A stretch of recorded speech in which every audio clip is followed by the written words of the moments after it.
সবাই এই ফলটার কি নাম জানো বলো তো?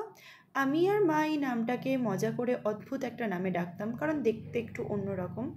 আর আগের বছর তো এর নামটাই জানতাম না, এই বছর যদিও বা জানি। তারপর এই ফলগুলো ধুয়ে ফ্রিজে ঢোকানোর পরে মা সকালবেলার ব্রেকফাস্টে ম্যাগি আর ডিম সেদ্ধ দিয়ে দিয়েছিল। সেটা খাওয়ার পরে মায়ের হাতে হাতে কিছু কাজ করছিলাম। বাবা দেখলাম বাজার থেকে বেলে মাছ এনেছে। আমি যদিও এই মাছটা প্রথম দেখলাম, কোনোদিনও দেখিনি বা আনলেও হয়তো গুরুত্ব দিইনি। আর রোববারের বাজার মাংস থাকবে না তা কখনো হয়? বেশ অনেকটা মাংস এনেছিল। বাবা বলেছিল চিলি চিকেন করতে, কিন্তু চিলি চিকেনটা এখন অতটা আর ভালো লাগে না বলে আর আনেনি।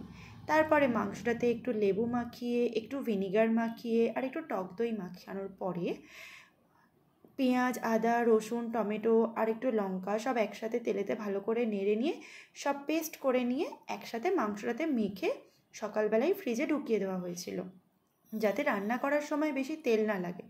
অনেকেই এরকম করে দেখেছি, আমরা সেটা করতাম না, আমরা শুধু দইটা মাখিয়ে রাখতাম।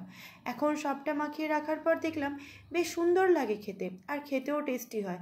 আর বেশি ওভারকুকডও হয়ে যায় না, আর বেশি খারাপও লাগে না খেতে। না হলে মশলা দাও, এই দাও, তেল দাও অনেক, আর আমার তেল ছাড়া খাবার খেতে বেশ ভালো লাগে। তারপরে সকালবেলা একটুখানি কাজ করার পরে ভাবলাম পড়তে বসি, কিন্তু এই ওয়েদার কি আর আমায় পড়তে বসতে দেয়? বলে ঘুমিয়ে পড়, কিন্তু না, একটু পড়ার পরে দুপুরে খেয়ে দিয়ে ঘুমিয়ে গেছিলাম। তারপরে বিকেলে উঠে ছাদে যাওয়ার পর এই রকম আকাশ দেখে কার নামতে ইচ্ছা করে? অনেকক্ষণ হাঁটাহাঁটির পরে দ্বিতীয় হুগলি সেতুর দিকে বেশ কিছুক্ষণ হাঁ করে তাকিয়ে থাকার পরে ফাইনালি নিচে নেমে এসে দেখলাম মা মাংসটা বসিয়ে দিয়েছে করতে।